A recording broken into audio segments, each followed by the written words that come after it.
Olá galera, tranquilo? Numa boa? Meu assunto hoje vai ser um tema bastante conflagrado, um tema bastante complexo, que é a religião. Mas eu vou simplificar bastante, até porque não sou um teólogo, mas eu pretendo ver o assunto religião sob o viés político. Pois bem, se nós formos pensar um conceito bem raso de religião, nós vamos perceber que ela é um conjunto de valores. A religião é um conjunto de normas morais ou éticas, enfim, um conjunto de perspectivas de comportamentos aceitáveis para aquela comunidade. Portanto, imediatamente, quando eu falo em religião, eu estou trazendo a religiosidade, estou trazendo a espiritualidade para a realidade corpórea, realidade criada e desenvolvida por seres humanos, por pessoas falíveis, por pessoas limitadas e principalmente por pessoas partidarizadas. E quando eu digo pessoas partidarizadas, digo, evidentemente, pessoas que falam de partes da realidade do mundo. Quando eu digo partes, evidentemente que eu me refiro à história desse indivíduo. Eu falo da minha parte de mundo, professor, estudioso do direito, da filosofia, falo da família Bernardi, este é o meu espaço, portanto, é o meu partido, me afastando, evidentemente, da ideia de partido político. Portanto, um grande equívoco acontece quando as pessoas confundem religiosidade com religião.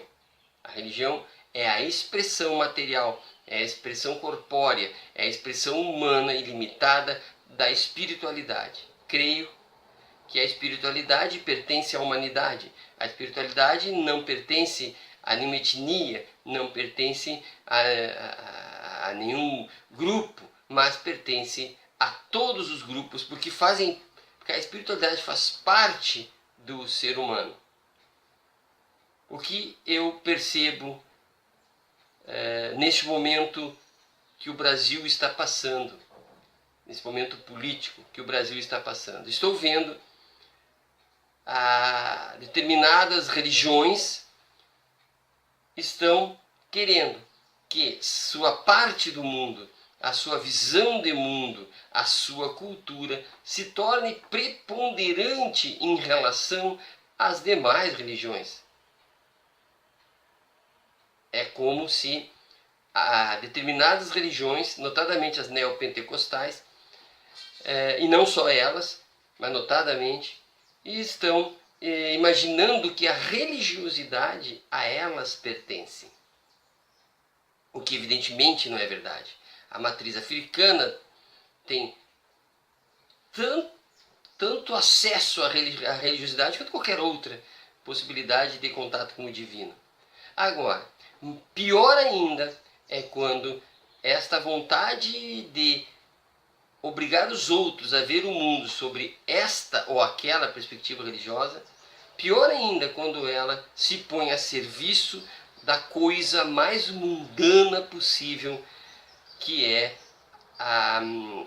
ideologias partidárias, que é a coisa mais humana que tem. E aqui eu não estou dizendo a pior face humana, eu estou dizendo a parte mais humana possível da existência humana é justamente a política partidária. A política partidária, portanto, ela é muito, mas muito diferente da religiosidade que a todos pertence. A política partidária, esta partidária mesmo, essa partidária que tem lá as letrinhas do partido, elas são evidentemente a representação de uma visão de mundo. Não cabe na religiosidade, porque a religiosidade é muito maior. Talvez não se excluam, mas a religiosidade não se submete à visão partidária, nesse sentido, bem partidária mesmo, de partido político. Agora, submeter a religiosidade a um ponto de vista político-partidário é um erro absurdo, ou uma má-fé absurda. Erro absurdo de alguns, que eu acredito que seja a maioria, que confundem as estações, confundem a espiritualidade com o pastor, a espiritualidade com ordens recebidas de um sujeito líder da religião. E existe a má-fé daquele líder religioso que, sabendo das diferenças, a impõe. Porque a ameaça travestida de religião, a ameaça travestida de religiosidade, a ameaça travestida da invisibilidade de um ser maior e do poder absoluto de um ser maior é extremamente cruel. A ameaça do inferno, onde diz ao crente: ou tu fazes isso ou tu vai para o inferno, ou tu fazes isso ou tu vai para o inferno, ou tu pensas assim ou tu não serás salvo. Isso é de uma tortura interna absurda.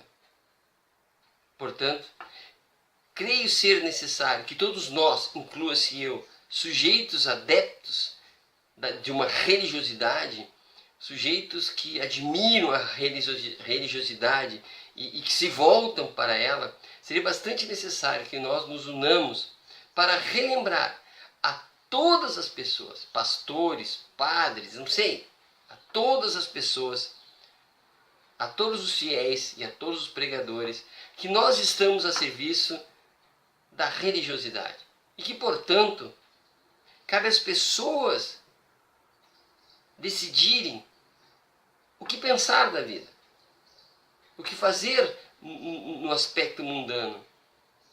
É preciso lembrar que a religiosidade é de todos. A religiosidade não tem porteira para alguns e não outros. A religiosidade está aberta para todos, é a vivência do divino, do belo, do bom, é a esperança, é aquilo que nos chama a humanidade, no sentido de humanidade como aquele que ama, mas que ama de dentro de um corpo. A espiritualidade nos chama para que amemos cada vez mais e melhor, mesmo estando dentro de um corpo que tem todas as dificuldades e todos os limites. E aqui posso até pensar no sentido platônico, para não ser tão religioso assim, né? Dentro dos limites corporais.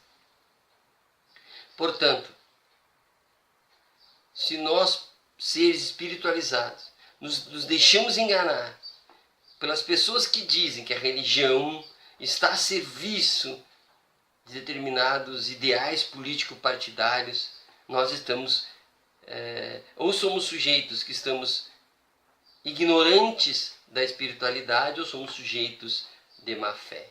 É preciso que retomemos o amor ao próximo, o amor às pessoas, o amor ao amor. É preciso que nos entreguemos à vontade de amar, à vontade não de poder, como diria Nietzsche, mas à vontade de amar, porque é isso que é espiritualidade. Portanto, é importante que nos livremos dessas pessoas que limitam a nossa expressão de espiritualidade. É preciso que abramos o nosso coração, e nós que somos cristãos, ou nós sujeitos espiritualizados, mas falarei enquanto sujeito cristão, nós que falamos e queremos entender Cristo, falamos em Cristo e tentamos entendê-lo, que nós possamos todos resumir naquela célebre frase: amar ao próximo. Essa é a maior expressão da espiritualidade que eu conheço. Um abraço e até a próxima.